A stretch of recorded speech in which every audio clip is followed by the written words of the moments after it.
When the waiter asked for my order at our anniversary dinner, my husband said, "She's not eating. She didn't contribute to the bill." "I'll have water," I said to the confused waiter while my husband Paul handed back my menu to him without letting me look at it. We were at the steakhouse he'd picked for our 10th anniversary, and he'd made reservations without telling me there would be conditions attached.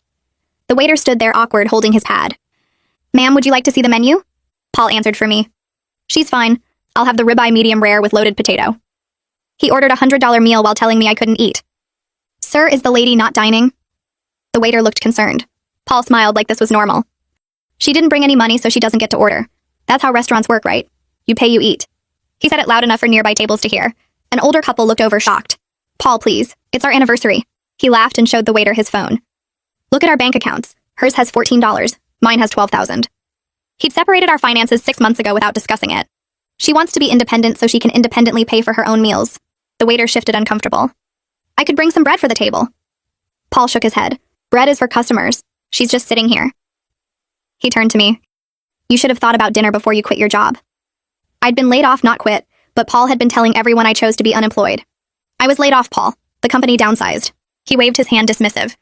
"Successful people don't get laid off. You weren't valuable enough to keep." The couple next to us was openly staring now. The woman looked horrified. Paul noticed and spoke louder. "I'm teaching her about consequences. No contribution means no consumption." He pulled out cash and fanned it on the table. "See this? This is what work looks like." The waiter tried again. "Perhaps a small salad?" Paul grabbed the money back. "Did you not understand? She has no money means she gets no food. It's simple economics." He looked at me. "Maybe being hungry will motivate you to find work faster." I'd applied to 40 jobs that week. "You told me not to take the retail position because it was beneath us." Paul laughed harsh. "That was before I realized you're professionally worthless. Now any job would be an improvement." The woman from the next table walked over. "Excuse me, miss, would you like to join us? We have an extra seat." Paul stood up angry. "She's my wife. She sits with me." The woman looked at him disgusted. "You're starving your wife in public." Paul pulled out his phone again. "I'm teaching financial responsibility." He showed her something on the screen. "This is her spending from last month. $60 on groceries." The woman looked confused. "She bought food for your home?" Paul nodded. "With my money. Then she has the audacity to say she's broke." He turned back to me. "You spent my grocery money, so now you can watch me eat." The waiter left to get the manager. Paul didn't notice because he was pulling up more bank records. "Look, January, she spent $30 on gas. February, $40 on medication." He showed everyone around us. "All my money. But now suddenly she needs dinner?" My medication was for anxiety, which had gotten worse since Paul became like this. "That was when we shared accounts, Paul. You said household expenses were both our responsibility." He sat back down. "That was before you became a financial burden." The manager arrived and Paul immediately started complaining. "Your waiter keeps trying to force food on my wife when I clearly stated she's not ordering." The manager looked between us. "Sir, is there a problem?" Paul smiled his business smile. "No problem. I'm a paying customer ordering a meal. She's just accompanying me." The manager hesitated. "We can't serve one person while the other sits hungry." Paul pulled out more cash. "I'll pay for her seat. A rental fee. How's $50? He put the bill on the table. "There. Now she's paid to sit, but not eat." The older woman from the next table spoke up. "This is financial abuse." Paul turned on her. "Abuse? I'm the one who pays for everything. House mortgage, utilities, insurance. All me." He counted on his fingers. "She contributes nothing but expects to eat at expensive restaurants?"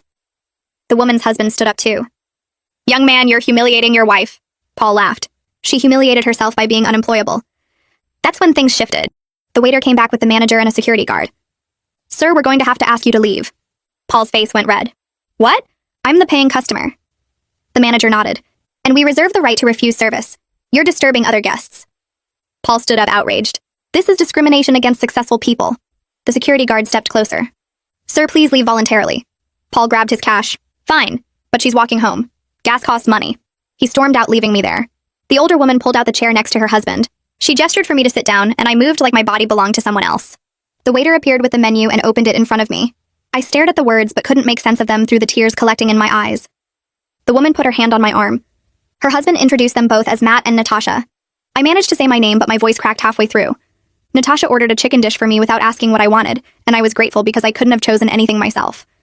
The waiter brought bread, and I took a piece just to have something to do with my hands. Matt asked if I needed them to call someone, and I shook my head because there was nobody to call. My parents lived 3 states away, and Paul had slowly cut me off from most of my friends over the past few years. The food arrived, and Natasha watched me take the first bite before she started eating her own meal.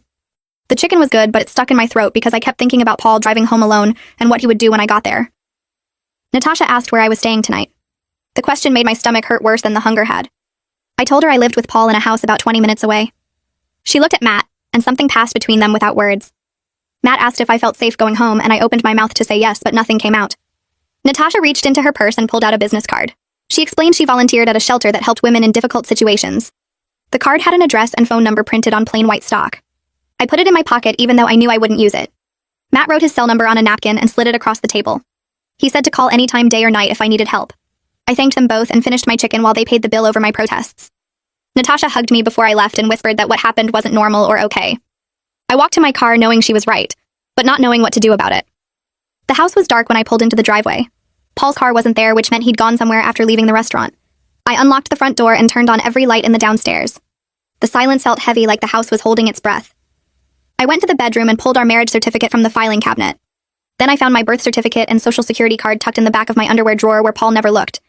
I searched his office for bank statements, but he kept everything password protected on his computer.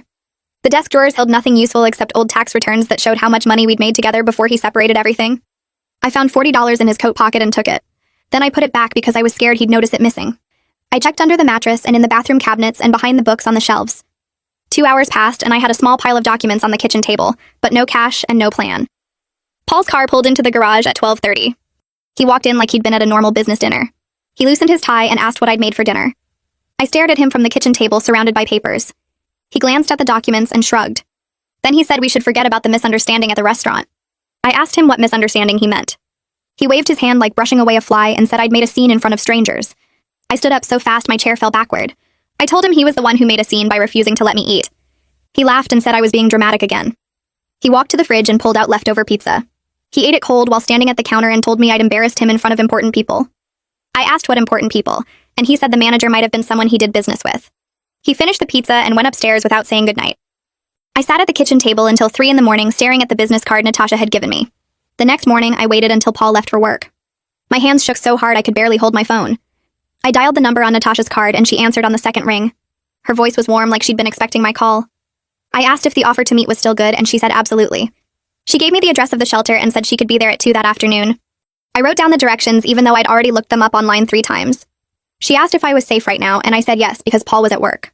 She told me to bring any important documents I had and I looked at the pile still sitting on the kitchen table. I gathered everything and put it in a grocery bag. Then I spent 4 hours cleaning the house because I didn't know what else to do with myself. The shelter was in a converted office building downtown. I parked 2 blocks away because I was afraid someone would see my car. Natasha met me at the front door and led me to a small room with a couch and some chairs. A woman named Chloe introduced herself as one of the counselors. She had kind eyes and a notebook she didn't write in. She asked me to tell her what brought me there and I started with the restaurant. But as I talked, it came out that Paul had been controlling money for years. He'd always handled the finances because he said he was better with numbers. He'd made me ask permission to buy things even when I was working. He'd questioned every purchase and made me return things he deemed unnecessary. When we had joint accounts, he'd monitor every transaction and call me at work if I spent money without telling him first. Separating the accounts 6 months ago wasn't the start of the problem. It was just the latest step in something that had been happening since we got married. Chloe explained this was financial abuse and I started crying because I'd never had words for it before. Chloe gave me a folder full of information about legal help and housing assistance. She said the first step was getting my own bank account that Paul couldn't access. Natasha offered to drive me to a bank across town where Paul didn't have any accounts. We went that afternoon and I opened a checking account with $20 that Natasha gave me as a donation. The bank representative asked if I wanted checks or just a debit card. I chose just the card because I didn't want anything with my name and address that Paul might find. The card was bright blue and had my name printed on it. I held it in my hand and felt something shift inside me. It wasn't much money, but it was mine. Paul couldn't see the balance or question how I spent it. Natasha drove me back to my car and hugged me before I left. She made me promise to call her if anything got worse. I got home before Paul and hid the debit card in a tampon box under the bathroom sink. He came home at 6 and went straight to the living room. I followed him and found him on the couch with the remote control. I tried to log into Netflix on my phone and got an error message. I asked Paul if something was wrong with the account. He smiled without looking at me and said he'd changed all the passwords. I asked why and he said because I didn't contribute to those bills either. He'd changed Netflix and Hulu and the Wi-Fi password. He told me the new Wi-Fi password cost $50 if I wanted it. I went upstairs and used my phone data to look up free Wi-Fi locations. The library had it and so did the coffee shop 2 miles away. I could live without Netflix, but I needed internet to apply for jobs. Paul called up the stairs asking what I was making for dinner. I didn't answer. 3 days later, Paul announced he had a business trip. He'd be gone for 4 days, and he said it like a parent sending a child to their room. He packed his suitcase and left at 6 in the morning without saying goodbye. I waited until his car disappeared down the street. Then I pulled out my phone and started taking pictures. I photographed every bank statement I could find in his office. I took screenshots of old emails where we'd discussed having joint finances. I recorded the dates when he'd separated our accounts and changed the passwords. I found receipts showing he'd spent $300 at a bar the same week he told me we couldn't afford groceries. I photographed the hole he'd punched in the wall last month during an argument. I backed everything up to a cloud storage account he didn't know about. By the end of the first day, I had over 100 photos documenting his spending versus mine and his pattern of control. My phone rang on the third day of Paul's trip. The caller ID showed a name I hadn't seen in months. Laura was my former coworker from the job I'd been laid off from. She asked how I was doing, and I tried to say fine, but instead I started crying. Everything came out in a rush about the restaurant and the money and Paul's trip and the shelter. Laura listened without interrupting, and when I finished, she said she was coming over. She arrived 20 minutes later with coffee and her laptop. She said we were updating my resume right now. We spent 3 hours rewriting my work history and making it look professional. Laura said her new company was hiring and she'd put in a word for me. She also knew 2 other places looking for administrative help. By the time she left, I had applications ready to submit to 3 different jobs, and my resume looked better than it ever had. Laura hugged me at the door and made me promise to keep her updated. I watched her drive away and felt something I hadn't felt in months. It might have been hope. Laura called the next morning with a list of companies looking for people to hire.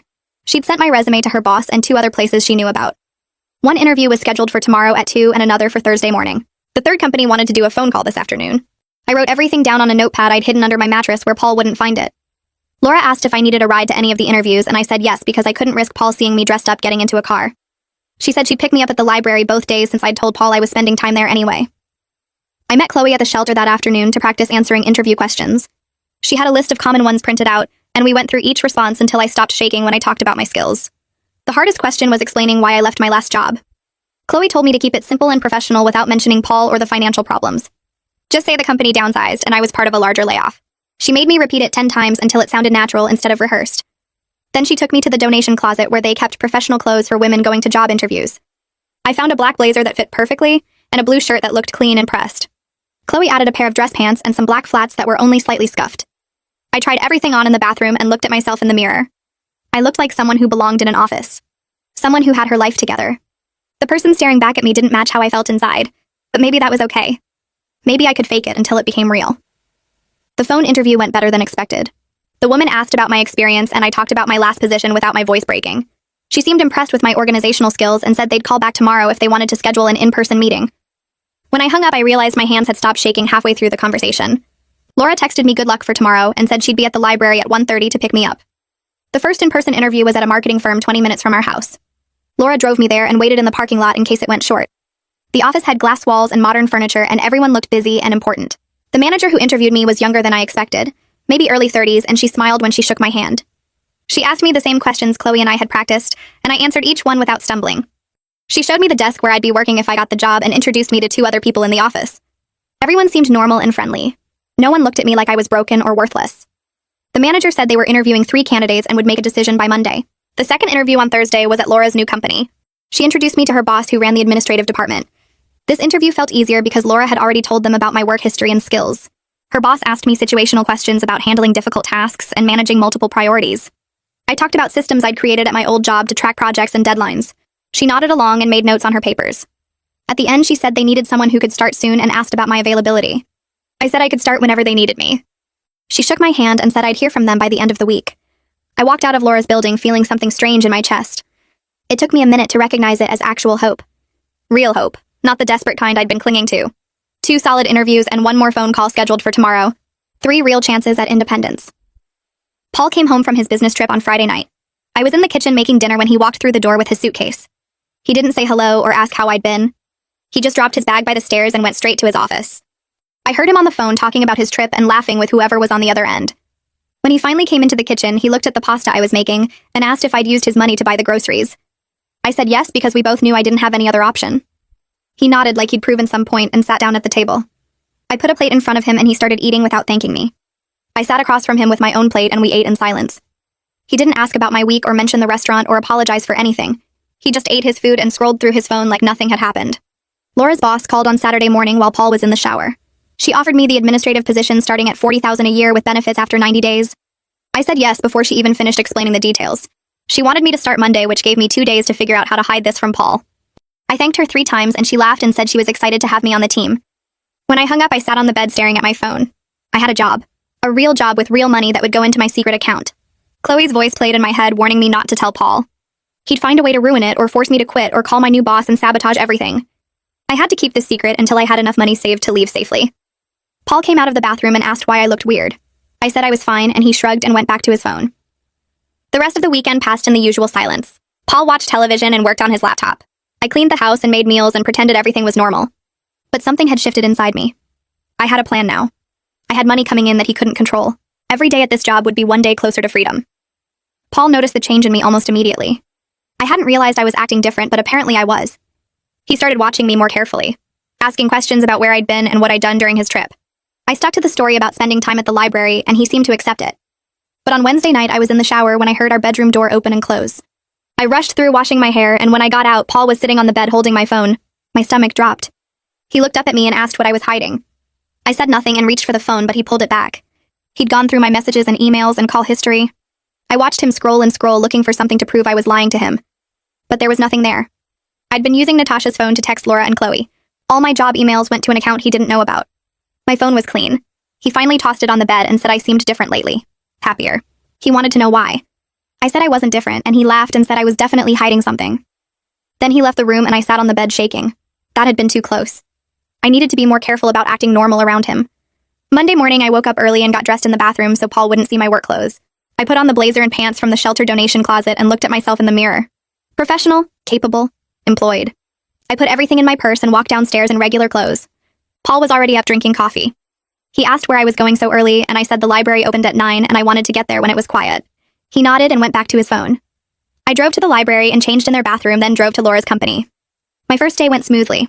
Her boss showed me my desk and the filing system and introduced me to everyone in the office. I spent the morning learning their software and organizing old files. Laura brought me coffee at lunch and asked how it was going. I said great and meant it. By the end of the day, I'd set up my direct deposit into my secret bank account. The money would hit in 2 weeks.